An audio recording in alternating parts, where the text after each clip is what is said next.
লোকটাও বলেছিলেন, বলে বাবা রে তোরা আমার কাছে কেন এসেছিস বল ম্যাডাম? দোনো বাচ্চা বলতে লাগলো, চাচা গো আল্লাহ আপনার ভালো করবে চাচা, আজ আমরা আবু জেহেলকে মারব, আবু জেহেলকে আমরা কেটে টুকরো টুকরো করে দেব, আবু জেহেলকে আমরা শেষ করে দেব। বাবারা এমনি করে বলার পরে এবার কিন্তু মুসলমান ভাইরা ওই লোকটাও বলেছিল, বাবা রে আজ তোরা আমাকে ঠাট্টা করছিস নাকি মজা করছিস? আবু জেহেলের কি তোরা ভাতিজা হয়েছিস? আবু জেহেল তোদের কি সম্পর্ক কেউ লাগছে? তোরা এরকম করে আমার কাছে কেন আসলি? আমি আজকে কয়েক বছর ধরে মনে মনে চিন্তা করছি যে আবু জেহেলকে সুযোগ পাবো, কোথায় যে মারবো কতল করবো, আর আমার জিনিসে তোরা বাধা দিতে আসলি। বাচ্চা বাচ্চা ছেলে তোরা এই জায়গা পাইসনি, আমার কাছে এসেছিস। তোরা জানিস যে তোরা কি কথা বলছিস? আবু জেহেল খুব একটা যোদ্ধাশীল লোক, আর আবু জেহেলকে তোরা মারবি, দুধ খাওয়ার ছেলে তোরা। এই ছোট ছোট বয়স, বাচ্চা বাচ্চা বয়সের ছেলে, আর তোরা আবু জেহেলকে মারবি তাই বলছিস কেন? আবু জেহেল কি আমরা মারতে পারি না চাচা? হ্যাঁ বাবারে মজা করিস না বাবা, তোরা ছোট ছোট ছেলে, মায়ের কোল খালি করার দরকার নেই, তোরা বাড়ি যায়। যেমনি বলেছে তোরা ছোট ছোট ছেলে, মায়ের কোল খালি করার দরকার নেই। বলে চাচা গা আল্লাহ আপনার ভালো করবে চাচা, ও চাচা যা, ও চাচা গা এই যে আমার বাড়ি আছে চাচা, বাড়িটা আপনার নামে করে দেব, বাড়িটা আপনার নামে করে দেব। আমি যদি বেঁচে থেকে যা আপনার গোলাম হয়ে যাব। সামনে যে 2 বিঘা জমি, এই জায়গাটাও আপনার নামে করে দেব, আমার প্রপার্টি যা আছে আপনার নামে করে দেব। চাচা গো আপনি আবু জেহেলকে মারার জন্য দোয়া করছিলেন চাচা, আল্লাহর কাছে আপনার কাছে একটা আমি আল্লাহর দয়াতে বলবো, আল্লাহর দোহায় বলবো, সব আপনি আমার কাছ থেকে নিয়ে নেন, আপনি আমার কাছ থেকে জমি নিয়ে নেন, আমার বাড়ি ঘর নিয়ে নেন চাচা, শুধু একটাই লোককে আমাদের শপথ করে দেন, আমাদের হাতে তুলে দেন চাচা। লোকটা বলল বাবা রে তোরা কাকে চাইস বল? বলে আবু জেহেলকে চাই। আপনি আমার দাওলাত নিয়ে নেন, সব কিছু নিয়ে নেন, কিন্তু আবু জেহেলকে শুধু দিয়ে দেন বাবা। বলিস না বলিস না, আবু জেহেল তোদের মারতে পারবি না রে বেটা, আবু জেহেল তোদের বয়সের মতো ছেলে না, আবু জেহেল হলো লম্বা চওড়া একবারে উঁচা যাওয়ার লোক, মক্কার বেদিনদের সর্দার, তোরা মারতে পারবি না, খামাকা তোরা মারতে পারবি না, তোরা এরকম করে মরে যাবে। আল্লাহর কসম বলছি চাচা, আপনাকে আল্লাহ আপনার ভালো করবে চাচা। চাচা গো একটু খালি আমাকে অনুমতি দিয়ে তো দেখেন। বলে ঠিক আছে রে বেটা, যখন তোরা বারবার করে বলছিস ওই যে সামনে বড় করে লম্বা করে ওই যে দেখ ঘোড়ার উপরে বসে আছে, ঘোড়ার উপরে বসে আছে লম্বা যোদ্ধাশীল লোক,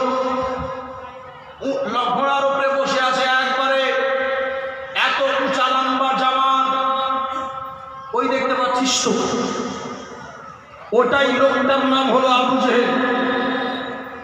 আর যখন যাচ্ছিস বেটা বিনা নাম মানলে ঘুরিস না, বলুন সুবহানাল্লাহ।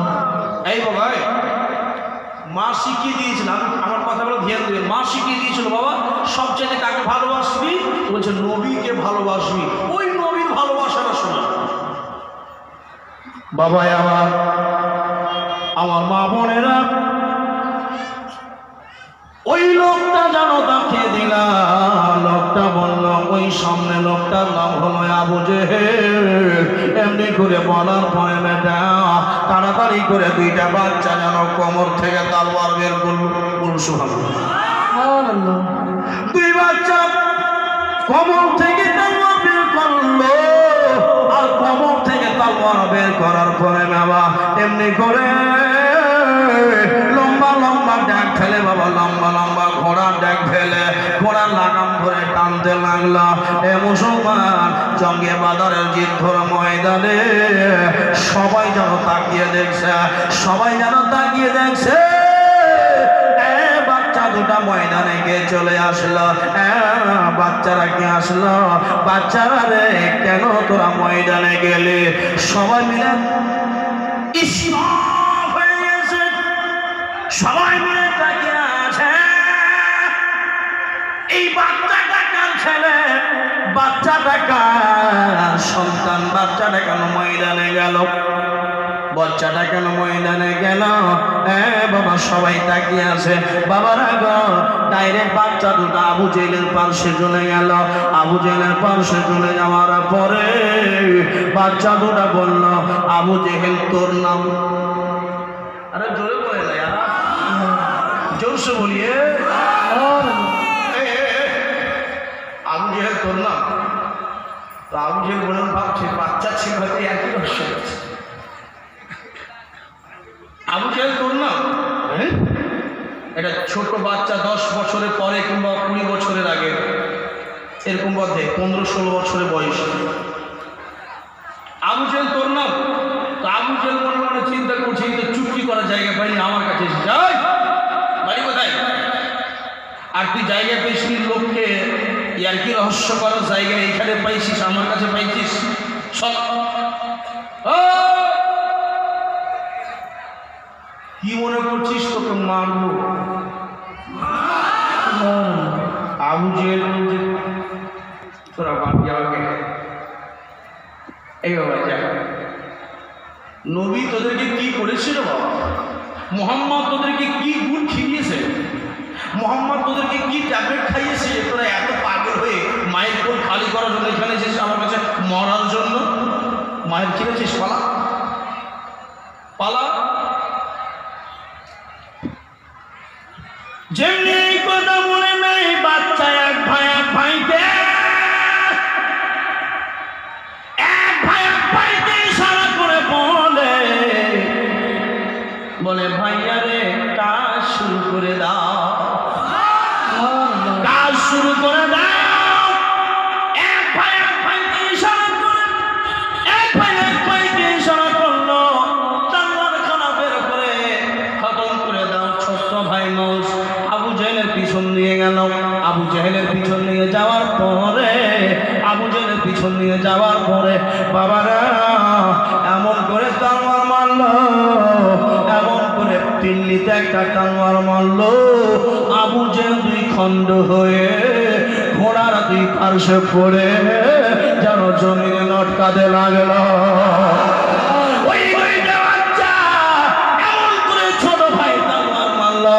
এমন করে তলোয়ার মারলো, বাবার আগে 2 জন খণ্ড আবু জেহেল হয়ে গেল। আবু জেহেলের সন্তান যার নাম হলো উকরিমা, উকরিমা দৌড় মারতে মারতে চলে আসে, আর দৌড়াতে দৌড়াতে চলে আসে, বলে খতম হয়ে গেল এই জঙ্গি বাজারের যুদ্ধ, এই জঙ্গি বাজারের যুদ্ধ নষ্ট হয়ে গেল, নষ্ট হয়ে গেল। আর জয় করতে পারা যাবে না।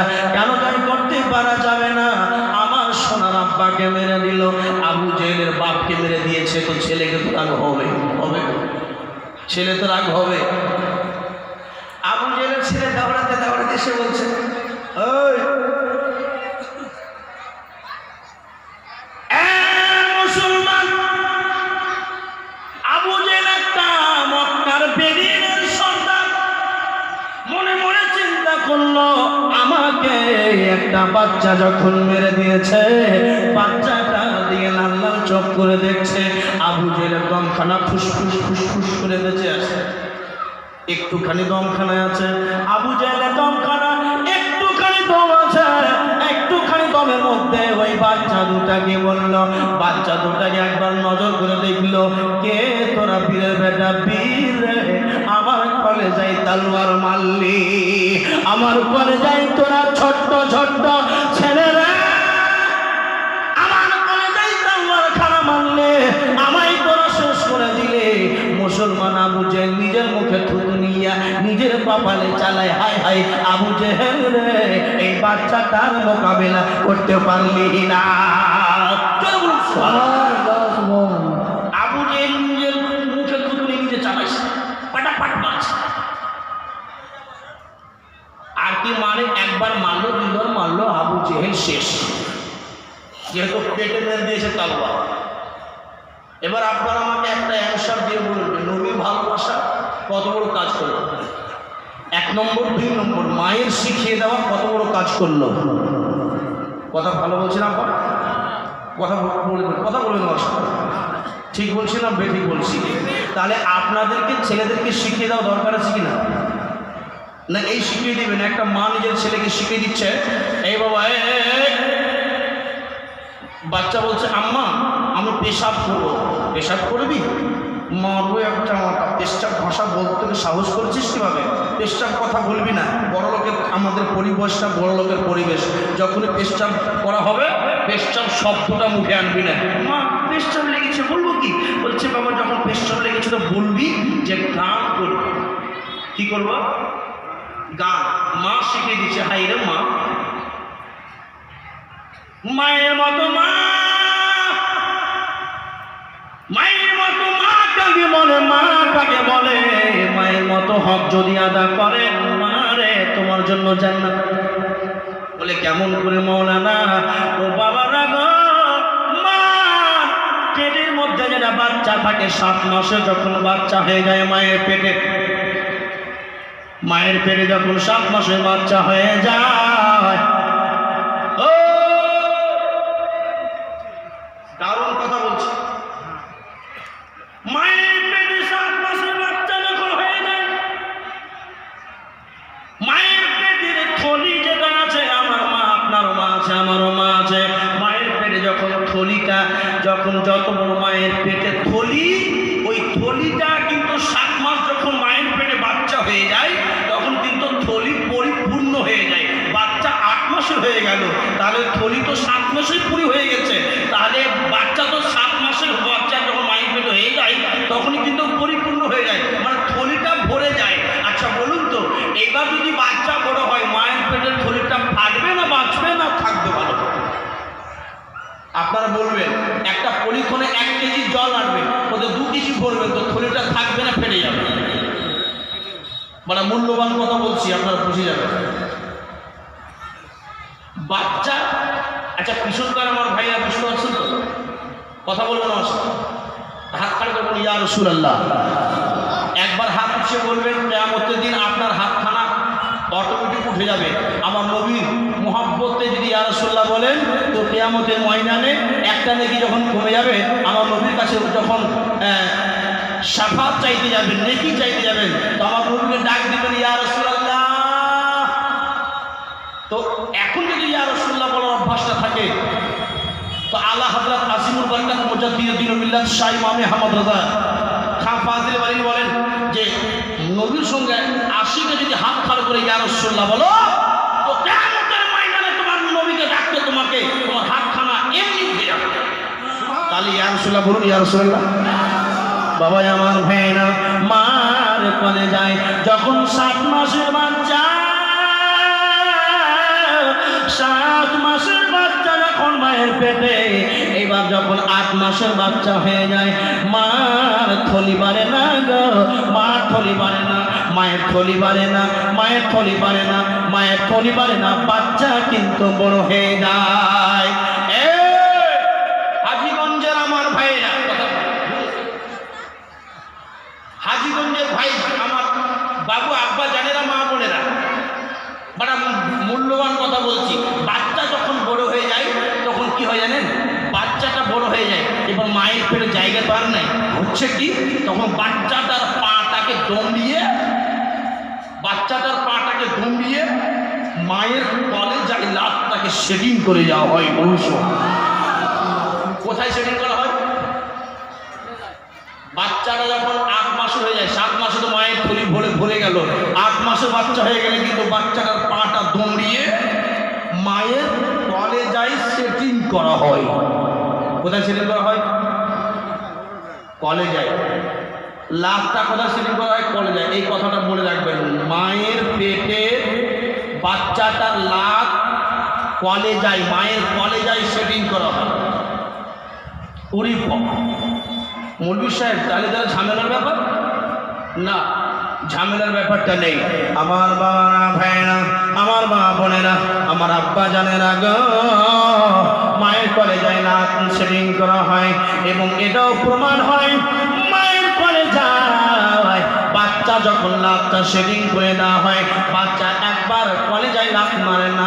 মুসলমান যতদিন মায়ের পেটে যতদিন বাচ্চাটার লাভটা সেটিং করা হলো, 4000 বার মায়ের পেটে কলেজায় খানা বাচ্চা লাভ মারে। জোরে বলুন সুবহানাল্লাহ। 4000 বার বাচ্চা মায়ের পেটে লাভ মারে গো। ওই বাচ্চা 4000 বার লাভ মারে। মুসলমান মনে মনে প্রশ্ন করবেন, মাওলানা এমন বাচ্চা যে মায়ের পেটে লাভ মারে? মাদেরকে জিজ্ঞেস করুন, যতদিন পেটে বাচ্চা মায়ের পেটে থাকে, মায়ের পেটে গুঁতা মারে কিনা? গুঁতা মারে? মায়ের পেটে বাচ্চাটা হিলে কিনা বলেন? হিলে? না জানেন তো স্ত্রীকে গিয়ে আমার মাদেরকে জিজ্ঞেস করুন, আরে তোদের পেটে কি বাচ্চা ধরে হিলাধুলা করে? এমন এমন সময় বাচ্চা লাভ মারে গো, এমন এমন সময় লাভ মারে, 4000 বার লাভ মারে। মুসলমান ভাইরা আমার, সায়েন্স কথা বলে, সায়েন্স বলে 4000 বার লাভ মারে বাচ্চা মায়ের পেটে। জিজ্ঞেস করা হলো, মাওলানা ওই বাচ্চা যারা মায়ের পেটে কলেজায় লাভ মারে গো, যারা কলেজায় লাভ মারে, সেই বাচ্চা মায়ের পক্ষে কি ভালো হয় না? এটা কেমন সম্পর্ক? এটা কেমন মা বেটার মোহাব্বত? মা প্রশ্ন করা হলো, বাচ্চা যদি একবার লাথ মারে, বাচ্চা যদি 2 বার লাথ মারে, বাচ্চা যদি 1000 বার লাথ মারে, 4000 বার মারল না, মায়ের মহব্বত কেমন থাকে? মায়ের মহব্বত কেমন হয়? বাচ্চা বলে মা, সায়েন্স কথা বলে, যাই যেই বাচ্চা মায়ের পেটে কম লাভ মারবে গো, ওই বাচ্চার উপরে মায়ের মহব্বত কম হবে। আর যে বাচ্চা কলেজায় মায়ের বেশি বেশি করে লাভ মারবে, ওই মায়ের বাচ্চার উপরে মহব্বত বেশি হবে। এটা কোন প্রশ্ন? এটা কোন আবার সম্পর্ক যে বাচ্চার মায়ের কলেজায় বেশি লাভ মারবে, নাকি ওই মাকে, মা নাকি ওই ছেলেটাকে বেশি ভালোবাসে? আর ওই ছেলে মাকে বলছে, মা খাবার দাও, আমার বন্ধু আসবে, রুটি তৈরি করো, মাংস করো। মা না তোমার গোলাম, মা না তোমার চাকর। বাচ্চা 2টা শহীদ হয়ে যায় মুসলমান। এই যে দেখেন মুসলমান, মাজার মাউজ আবু জেহেলকে কতল করে দিল, আবু জেহেলকে কতল করে দিল, আবু জেহেলকে মেরে দিল। ও মুর্শিদাবাদ জেলার মুসলমান, আমার জিয়াগঞ্জ হাজীগঞ্জের ভাইয়ের মুসলমান, নুরুল মাওলানার কথা নয়, নবীজির কথা। ওই বাচ্চা নবীর প্রেমে, নবীর প্রেমে যারা মরে যায়, আল্লাহর কথা, আল্লাহ নবীর কথা, আল্লাহ নবীর কথা যারা আল্লাহ রাস্তায় শহীদ হয়ে যায়, তাদেরকে মৃত্যু বলিও না। আল্লাহ কোরআন পাকের মধ্যে বলেছেন, 2 পারা কোরআন, ও মুসলমান ঘোষণা করেন, আউযু বিল্লাহি মিনাশ শাইতানির রাজীম। ওয়ালা তাকুলু লিমান ইয়াকতুলু ফি সাবিলিল্লাহি আমওয়াত বাল আহয়াউ ওয়ালাকিন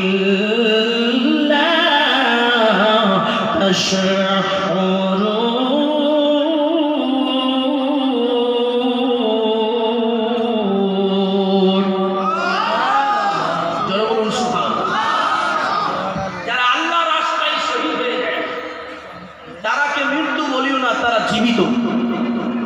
তোমরা বুঝতে পারো।